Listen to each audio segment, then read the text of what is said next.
Ya, shalom, selamat siang bro and sis sekalian yang dikasihi Tuhan. Apa kabar hari ini? Saya percaya kita semua dalam keadaan sehat, dalam keadaan diberkati dan dipelihara oleh Tuhan sampai siang hari ini ya. Puji nama Tuhan. Saya percaya kita semua hari ini semakin kita mencintai Tuhan, semakin mengasihi Tuhan, ya lebih lagi. Hari ini kita akan membahas tentang hari ini kita akan membahas topik kita siang hari.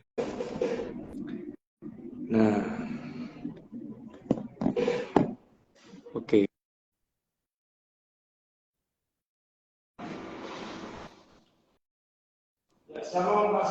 Shalom, selamat siang ini. Puji Tuhan, kabar baik, luar biasa ini. Haleluya. Ya, hari ini kita kembali lagi ke hari ini kita bersama Pak Samuel kembali, saudara. Ya, kita akan membahas tentang hari ini alternatif membunuhmu ya. Wah, ini topiknya kok nyentrik. Pak. Fantastis. Iya, Pak. Nah, ini kita akan membahas ya alternatif membunuhmu, saudara ya. Kira-kira apa yang dimaksud alternatif akan membunuhmu? Ya, diambil dari Keluaran pasal 20 ayat yang ketiga ya. Katakan jangan ada padamu Allah lain di hadapanku. Ya. Oke. Pak Sem, apa kabar Pak Sem? Puji Tuhan, ya luar biasa. Biasa ya. Makin senyumnya lebar ini. Ya. Oke. Kita mulai ya Pak ya. Oke, mari kita berdoa terlebih dahulu. Bapa di dalam surga, terima kasih untuk siang hari ini kami kembali lagi dalam podcast From Heart to Heart siang hari ini. Kami percaya semua atas seizin Tuhan. Kalau kami boleh sehat, kalau kami boleh kuat, kalau kami boleh berdiri tegap sampai hari ini, bukan karena hasil usaha kami, bukan karena kecakapan kami, kebisaan kami, kemampuan kami, kepintaran kami, melainkan semata-mata karena kasih karunia dan anugerah yang Tuhan berikan kepada setiap kami. Sebentar Tuhan, kami akan membahas mengenai alternatif akan membunuhmu dari Keluaran 20 ayat 3. Tuhan memberkati hamba-Mu, Pak Samuel, yang akan memberkati kami siang hari ini. Biarlah percakapan ini Tuhan pakai untuk menjangkau anak-anak muda yang sudah lama tidak ke gereja, sudah lama tidak lagi bergabung dalam persekutuan komunitas. Tuhan tolong jangkau mereka sehingga melalui podcast ini boleh menjangkau jiwa-jiwa yang tidak terjangkau. Terima kasih Tuhan, beracaralah Engkau siang hari ini dari awal pertengahan hingga pada akhirnya. Kiranya jadi seturut dengan kehendak dan rencana Tuhan. Dalam nama Tuhan Yesus Kristus, haleluya, amin, amin. Ya, sekali lagi shalom. Selamat siang bro and sis sekalian. Di mana bro and sis berada, saya percaya Tuhan bersama dengan saudara dan saya ya. Apa kabar Pak Samuel? Puji Tuhan, baik ini Mas Novi. Iya, sudah Semakin kita luar biasa hambanya ini ya. Amin. Semakin Tuhan pakai luar biasa. Ya, langsung saja Pak. Kita masuk dalam topik kita tanpa basa-basi mengenai alternatif membunuhmu. Ya, di dalam Keluaran 20 ayat 3. Saya persilakan waktu dan tempat saya persilakan kepada Pak Samuel untuk menjelaskan apa yang dimaksud alternatif akan membunuhmu ya saudara ya. Saya persilakan kepada hambanya. Tuhan, ini topik yang saya yakin Tuhan sudah taruh di hati Mas Nodi ya. Ini ada sesuatu yang sangat urgent sekali Mas Nodi, ada sesuatu pesan Tuhan yang saya yakin ini akan menguatkan iman kita karena kita hidup di penghujung dari ujungnya akhir zaman. Jadi mungkin sudah kalau andai kata ini Tuhan datang jam 12, kita sudah jam 11 ya. Jadi sudah kalau orang Jawa malah mintip-mintip ini bahasa Jawanya sudah dekat sekali ya. Walaupun kita tidak tahu kapan hari dan waktunya, tetapi kita tahu pasti ya waktu tanda-tanda kedatangan Tuhan sudah dekat. Maka banyak orang kan mengambil jalan shortcut, ya, jalan pintas, jalan yang menurut mereka cepat sampai ya dengan cara yang mudah, yang tidak perlu repot-repot, ya tidak usah banyak keluar keringat, ya mereka mencari cara mencari berkat ya dengan bukan dari Tuhan ya tentunya ya. Maka Tuhan dalam Keluaran pasal 20 ya ayat 3 dan seterusnya dikatakan jangan ada ilah lain di hadapanku ya, karena Tuhan menginginkan kita ini dengan cemburu ya, karena Tuhan tahu kalau kita terlepas dari tangan Tuhan, pasti kita akan ya dalam posisi yang sangat berbahaya karena kita akan dalam genggaman tangan iblis ya. Nah, Saudaraku, siang hari ini sebelum kita share tentang ini lebih lagi, kita akan mohon pimpinan Roh Kudus ya untuk kita memahami sesungguhnya apa yang menjadi kerinduan hati kita, kerinduan hati Tuhan dalam hidup kita. Kita akan berdoa, Tuhan Yesus, sumber kehidupan kami mohon pimpinan Roh Kudus-Mu menerangi dan memberikan hikmat dan sesuatu yang baru, pencerahan pada kami. Kami tahu ada pesan Tuhan yang ingin Kau sampaikan kepada setiap anak-anak-Mu. Pesan ini tidak kebetulan Tuhan, ada Kau taruh di dalam setiap hati kami. Kami percaya ada rema, firman Tuhan yang hidup dan penuh kuasa yang boleh kami lakukan, kami praktekkan dalam kehidupan sehari-hari, dan kiranya menjadi berkat buat rekan-rekan saudara kami yang masih muda, untuk mereka menjadi bekal dalam perjalanan hidup mereka. Terima kasih Tuhan Yesus. Haleluya, haleluya. Amin. Amin. Nah, saudaraku, Tuhan memberikan satu seperti warning ya, seperti suatu koridor ya tertentu supaya kita tidak menduakan Tuhan ya. Jadi kalau kita menduakan misalnya orang yang kita kasih, pasti orang itu sedih gitu. Tapi ini kita apalagi menduakan Tuhan ya, jadi pasti Tuhan tidak berkenan ya. Jadi kenapa Tuhan membuat satu ketetapan ya dalam 10 perintah Allah itu ada, jangan ada padamu ilah lain, jangan membuat bagimu patung ya ya. Karena Tuhan adalah Allah yang tidak ingin ya kita ini terlepas dari genggaman tangannya. Karena Tuhan tahu kalau kita terlepas dari genggaman tangannya pasti kita akan binasa ya. Kita ketahui dulu di zaman waktu itu ya, kita melihat bahwa banyak orang-orang Israel yang menyembah dewa Molok ya. Dewa Molok itu adalah sebuah dewa yang itu merupakan kejijikan bagi Tuhan ya. Bentuknya itu jadi dua ya, jadi dari perut ke bawah itu binatang, dari perut ke atas itu manusia ya, dan di tengahnya itu ada lubangnya sehingga orang mempersembahkan, memberi tumbal begitu ya, ada bayi ya, ada anak-anak yang masih kecil-kecil ya, dimasukkan dalam lubang patung itu ya ya, dan di bawahnya itu ada perapian ya, dan anak-anak mereka dipersembahkan begitu saja. Nah, itu yang sungguh-sungguh menyedihkan ya.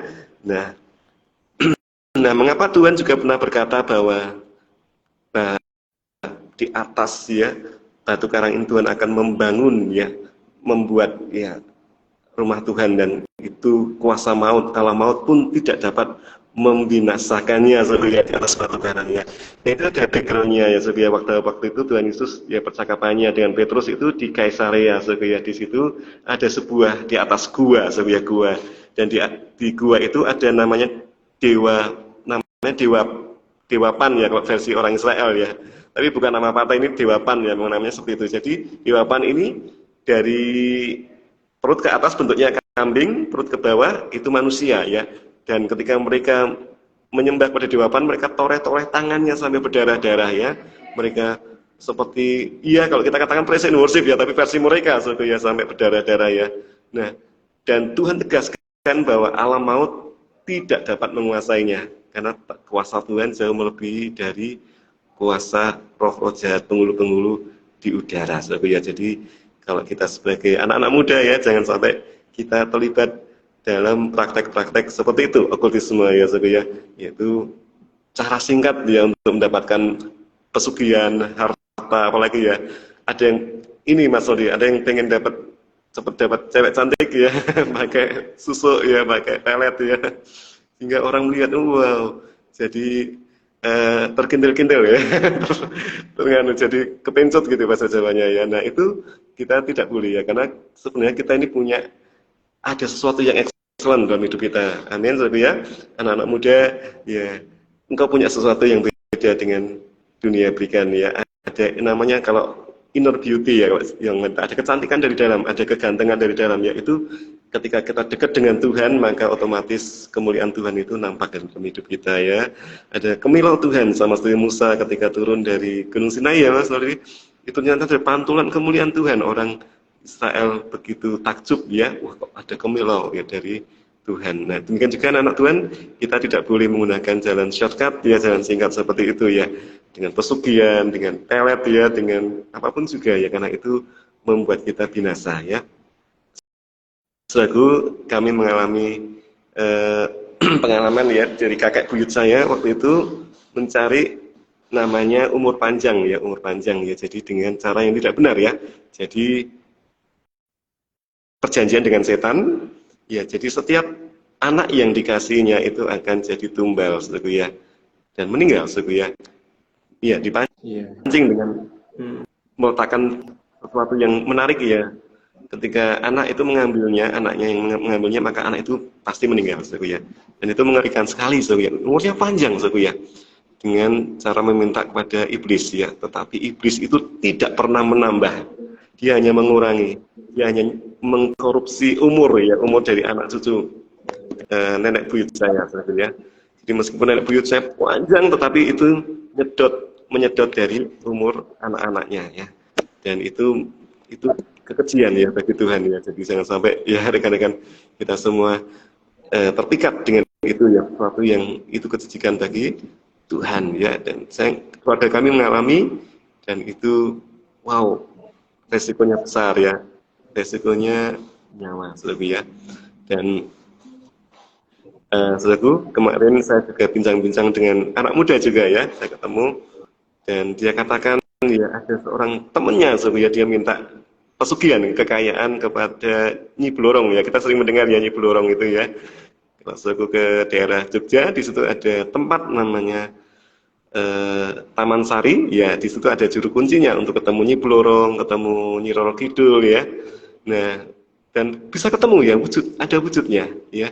Jadi perut ke atas tuh wujudnya wanita cantik, perut ke bawah itu ular, saudaraku ya. Nyi Blorong bentuknya ular, dan ternyata Nyi Blorong itu bukan nama person, nama perorangan ini Mas Aldi. Ternyata itu nama suku ya. Jadi siluman banyak ya, itu suku ras ya. Siluman itu Nyi Blorong, tidak hanya satu Mas Aldi ternyata ya. Dan itu dia perjanjian, tumbalnya adalah anaknya Mas Aldi. Kalau dia tekan kontrak ya, anaknya akan dipersembahkan ya. Untung teman saya ini tidak mau ya, dia akhirnya tidak jadi, dan puji Tuhan dilepas ya. Untungnya dilepas nih. Ya, jadi dia tidak jadi terikat ya. Dan wah, ngeri sekali saudara ya. Di daerah Jogja itu, saya lama di Jogja saudara ya. Jadi di situ ada di pantai Laut Selatan maksudnya ya. Jadi mereka pas Jumat Kliwon ya, mereka duduk di tepi pantai minta pesugihan ya. Kalau Nyi Roro Kidul itu bentuknya buaya putih Mas Nodi, buaya putih ya. Nah itu mencari di situ ya. Dan ada rekannya ayah saya itu dapat selendang kuning ya, selendang kuning untuk menyembuhkan orang ya. Jadi orang datang sakit sembuh ya, tetapi ternyata ketika dirinya sendiri sakit tidak kunjung sembuh ya, sampai meninggalnya. Dan untungnya dia sudah bertobat ya. Jadi ketika orang dikasih sesuatu, misalnya selendang kuning dari Nyi Roro Kidul, itu ternyata ketika menyembuhkan orang, penyakit dari orang itu masuk ke tubuhnya. Jadi ketika menyembuhkan orang lain, penyakit yang dari tubuhnya juga masuk ke tubuhnya. Jadi semua ditimbahkan ke tubuh orang yang minta. Ya, tanda-tanda ajaib dari setan itu. Jadi mengerikan sekali Mas Nodi, itu berbahaya sekali ya, danger sekali. Dan banyak pengalaman yang seperti itu ya. Jadi sebagai anak muda kita mending kita cari jalan walaupun mungkin panjang, penuh lika-liku ya, tapi di dalam Tuhan daripada jalan yang lurus, jalan pendek ya, jalan singkat, tetapi itu di dalam iblis itu sangat berbahaya Mas, sangat mengerikan ya saudara ya. Karena pasti iblis itu tidak memberikannya secara cuma-cuma, pasti ada sesuatu yang harus kita bayar harganya ya, dan itu sangat mendukakan hati Tuhan ya. Begitu Mas Rudi kira-kira sebagai pengantar kita podcast kita siang ini.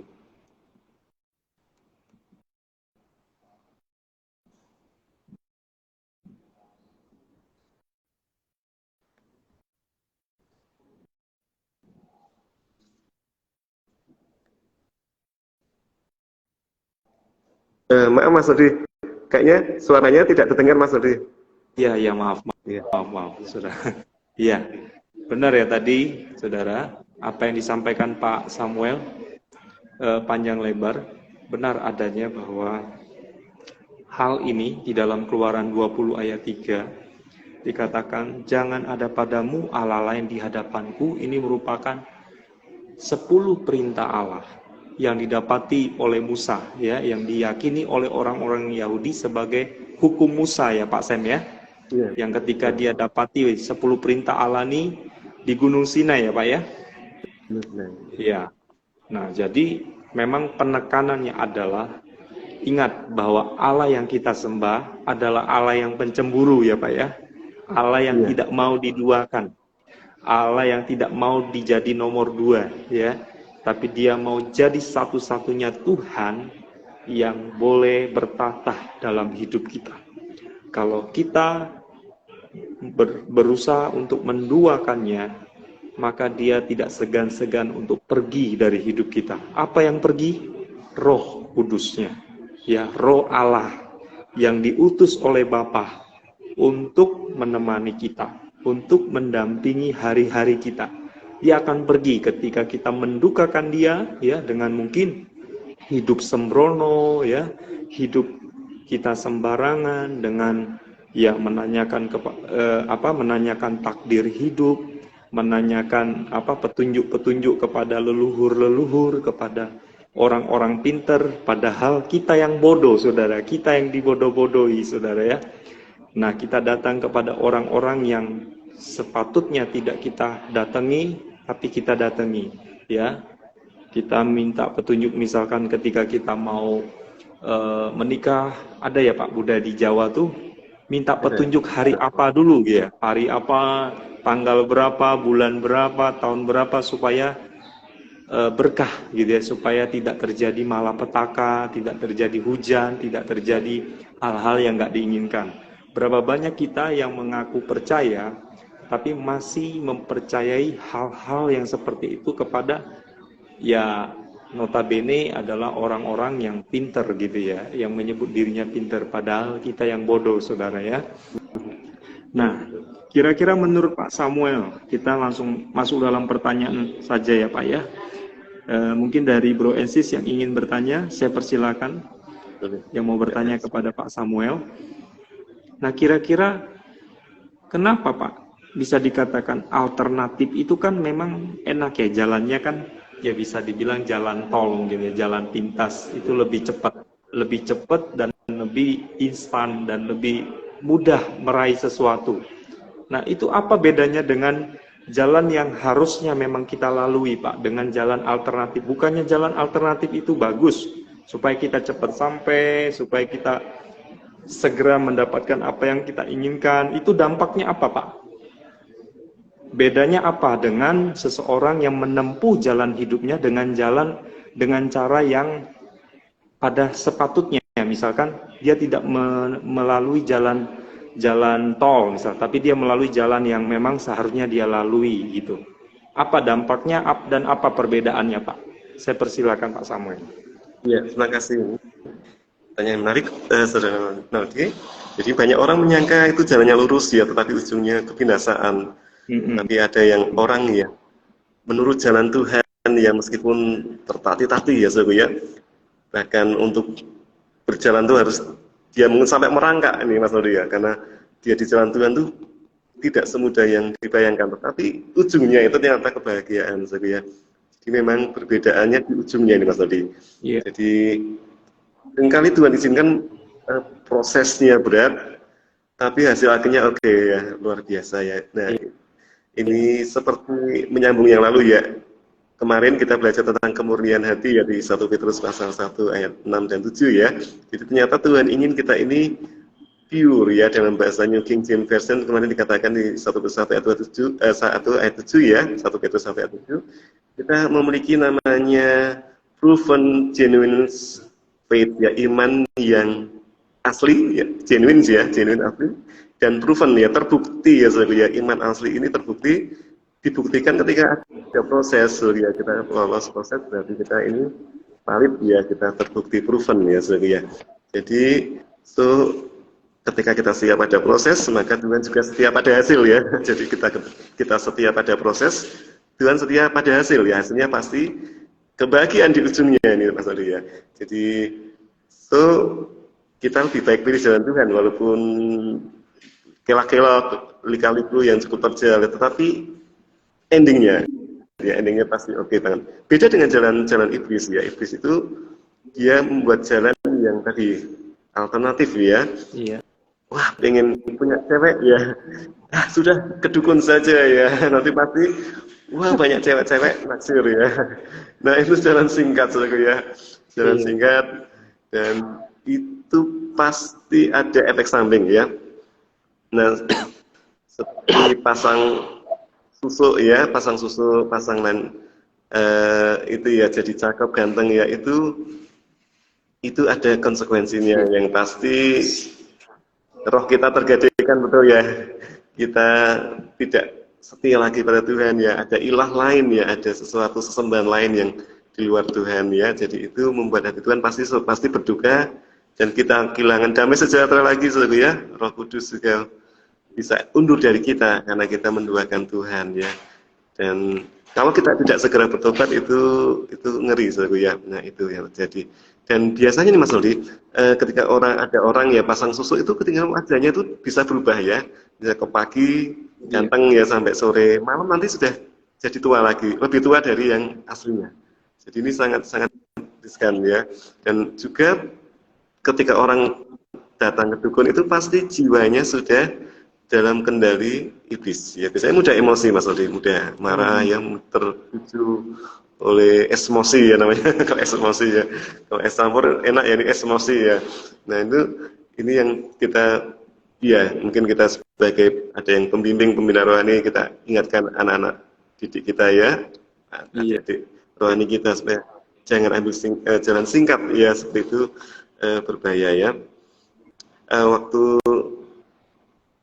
saya SMA ya, itu tahu-tahu teman saya teman sekelasnya, kok ngasih ke saya bungkusan Mas Noldi. Saya pikir apa ini, bungkusan apa? Ternyata batu merah delima. Itu langka ya, batu merah delima itu ya ini nyarinya susah ya, merah delima.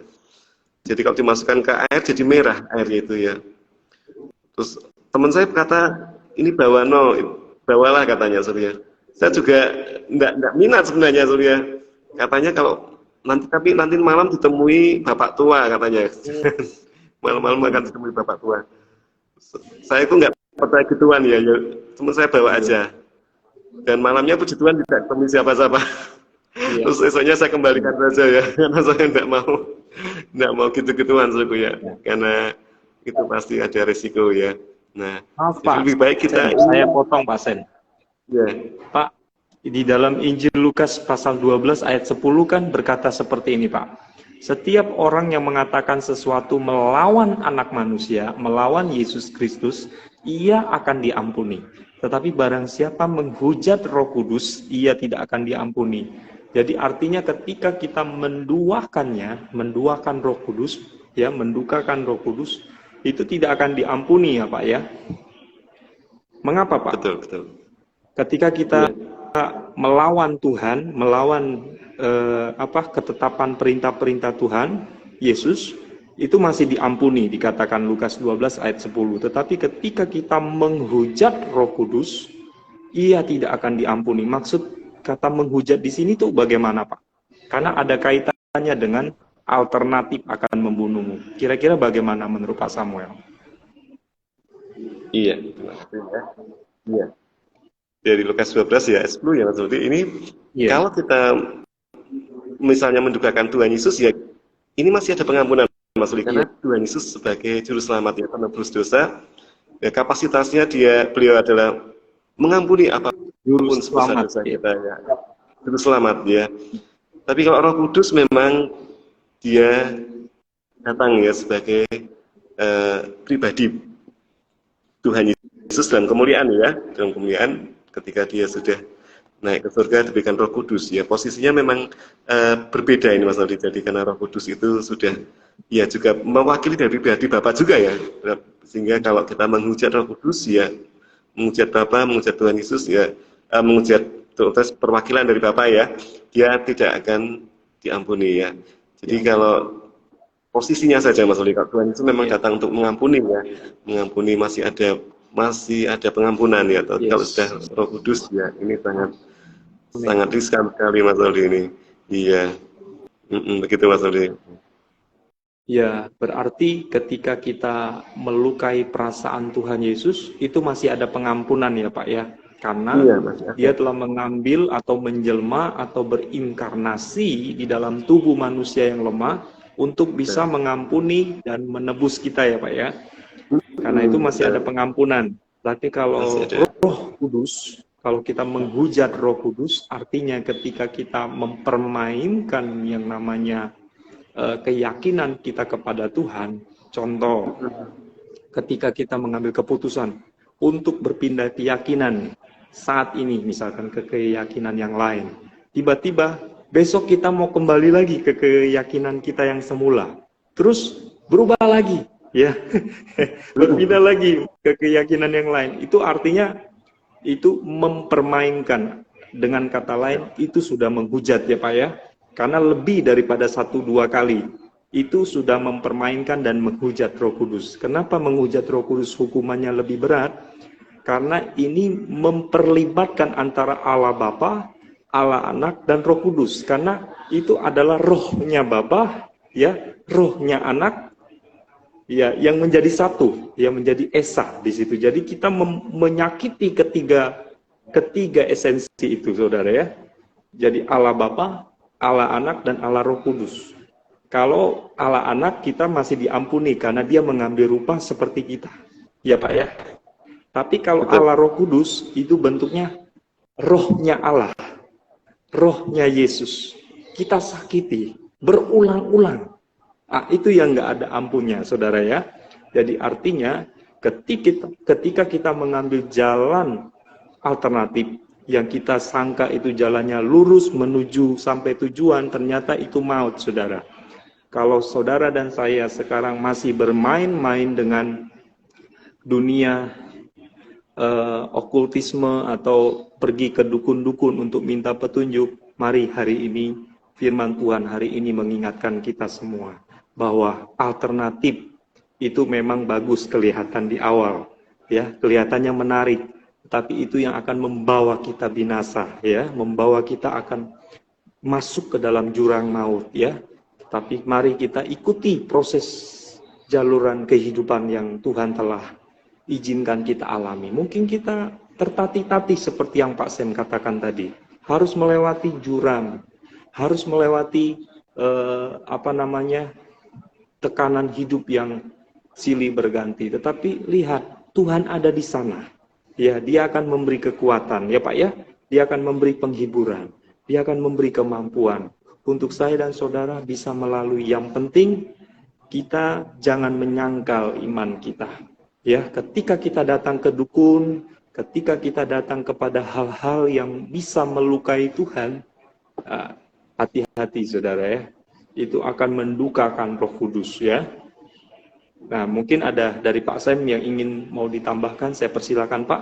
Sambil Bapak juga mau mempersiapkan diri untuk pergi pelayanan lagi, saya berikan kesempatan untuk Pak Sem buat closing. Terima kasih Mas Rudi. Jadi sekali lagi mari saudaraku sekalian, biarlah mata kita tertuju pada salib Kristus, ya, disitulah kemenangan kita ada, ya. Jangan sampai kita berpaling ke yang lain, saudara, ya. Jangan sampai kita mendua hati, ya, karena kita tahu ya, seluruh kita punya penolong, ya, satu-satunya yang sangat terbukti, ya. Amin. Dia lagunya ya Mas, penolong tanpa pamrih ya Pak ya, penolong tanpa pamrih ya, tanpa syarat ya. Dia tidak minta macam-macam, tapi dia minta satu macam saja buat saya dan saudara, taat. Ya, kuncinya taat. Ketika ada masalah, taat. Berdoa, cari dia. Jangan cari yang lain. Kalau you lebih percaya kepada yang you anggap orang pinter, yang you anggap itu orang bisa menuntun saudara menyelesaikan permasalahan, you sudah mendukakan Tuhan. You sudah menduakan Tuhan. Ya, kamu sudah menduakan Tuhan. Artinya mari kita mau memprioritaskan Dia di atas segala-galanya. Ya, ketika pekerjaan saudara dan saya menjadi berhala, artinya ketika pekerjaan kita lebih utama dari Tuhan, itu sudah berhala. Jadi bukan hanya kepada orang saja ya Pak, benda pun bisa jadi berhala. Televisi pun bisa jadi berhala. Handphonemu bisa jadi berhala. Ya, orang tuamu bisa jadi berhala. Ya, apa saja bisa jadi berhala ketika kita tidak bisa menempatkan Tuhan pada posisi yang tepat. Artinya, mari kita tempatkan Tuhan pada posisi yang teratas dalam hidup kita. Ya, ya memang orang tualah yang membuat kita lahir ke dunia ini. Tapi jangan sampai orang tua pun menghalangi kita untuk menempuh jalan yang harus kita tempuh, ya. Ya, bukan begitu ya Pak Sam ya. Jadi artinya tidak hanya pada benda, pohon, batu atau manusia, jangan kita seperti itu mentuhankan mereka. Tapi marilah kita mau sadari bahwa Tuhan yang esa, Tuhan yang benar, Tuhan yang agung, Tuhan yang layak dipuji, disembah, yang layak kita puja, yang layak kita ikuti hanya Yesus Kristus. Jangan ada Allah lain karena Dia Allah yang cemburu. Ya, jangan buat Dia murka karena kelakuan kita yang sembrono. Ya, karena kelakuan kita yang mau instan, yang mau cepat selesai, bisa saja. Ya, dunia ini bisa membantu kita dengan cepat, dengan instan. Tetapi akhirnya memang seperti Pak Sam sampaikan tadi, itu ada syaratnya ya Pak Sam ya. Ada harga, ada tumbal, ada yang harus dikurbankan. Tetapi kalau kita menempuh jalan yang Tuhan izinkan kita untuk lalui, di sana ada kelegaan. Sekalipun masalah tidak akan selesai, nggak akan selesai. Tetapi Tuhan izinkan bahwa langit itu memang tidak selalu biru. Tapi Tuhan berjanji akan menyertai. Tuhan berjanji akan memberi kekuatan.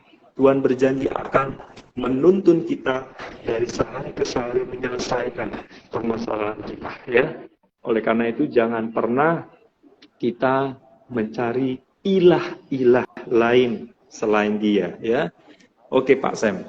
Saya persilakan Pak Sam untuk closing Pak. Habis itu kita tutup dalam doa ya Pak Sam. Oke. Baik, Saudara, terima kasih. Closing jadi dulu Pak Sam. Iya, kita bersama-sama ya, kita tekadkan hati untuk satu untuk selamanya ya. Kita punya juru selamat satu, Tuhan kita satu. Amin. Kita ikuti seumur hidup kita sampai akhir menutup mata. Tuhan Yesus tetap menolong kita, dan saya yakin kita akan dipakai luar biasa. Yang kita persembahkan segenap hidup kita, tubuh kita, jiwa kita untuk kemuliaan Tuhan.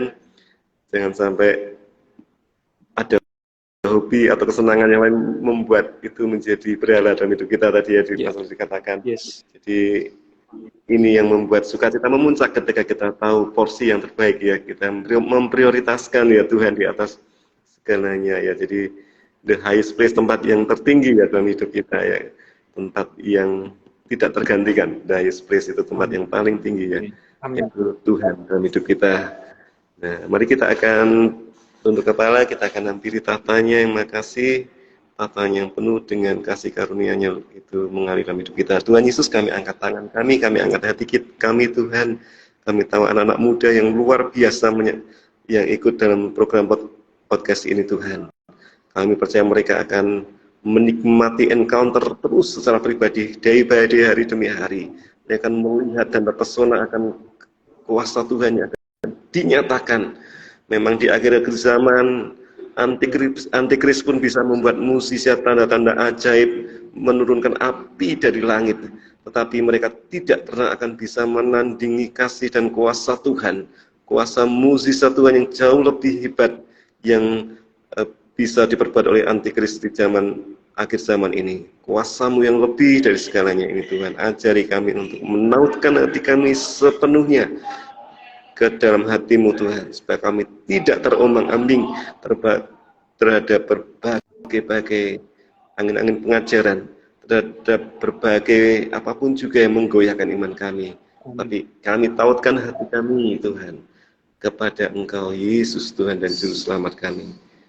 Terima kasih, tutup bungkus setiap kami dengan darah Yesus, supaya kami tidak tersandung, tidak terjatuh dalam berbagai-bagai pencobaan, tetapi kami lalui semuanya bersama Engkau. Kami cakap menanggung segala perkara. Ada tangan kanan Tuhan yang kuat menopang hidup kami. Terima kasih Tuhan. Berkatilah setiap kami dengan harta warisan iman dari Bapak Abraham, Ishak, Yakub. Kami melihat ada sesuatu yang indah di balik permasalahan kami, pergumulan kami, karena Engkau sedang merindah suatu karya yang mulia, Tuhan. Engkau sedang membuat terobosan demi terobosan yang terjadi untuk anak-anak muda yang menyaksikan program ini. Terima kasih Tuhan Yesus. Kami bisa berdoa dan mengucap syukur, segala pujian, syukur, hormat, kejayaan hanya bagi Yesus Kristus Tuhan kami yang perkasa. Haleluya, Bapa, haleluya. Terpuji dan kekal selama-lamanya. Amin, amin, amin. Ya, terima kasih Pak Samuel atas pelayanan hari ini. Kiranya Tuhan memberkati Bapak dalam pelayanan, pekerjaan, dan keluarga ya. Jangan jemu-jemu ya Pak untuk memberkati kami. Terima kasih banyak juga buat Bro Ensis yang sudah berkenan menyaksikan podcast kita From Heart to Heart siang hari ini. Saya percaya kita semua diberkati dalam pertemuan kita siang hari ini, bahwa alternatif akan membunuhmu apabila kita tidak menempatkan Tuhan pada posisi yang tepat, pada posisi yang benar ya. Oleh karena itu mari dahulukan kepentingan Tuhan, bukan kepentingan saya dan saudara ya. Sampai jumpa di lain kesempatan buat Bro Ensis. Selamat datang Bu Vera, selamat datang buat Bro Ensis.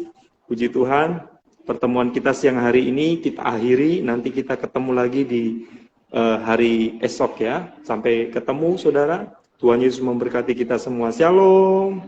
God bless you all. Tuhan berkati.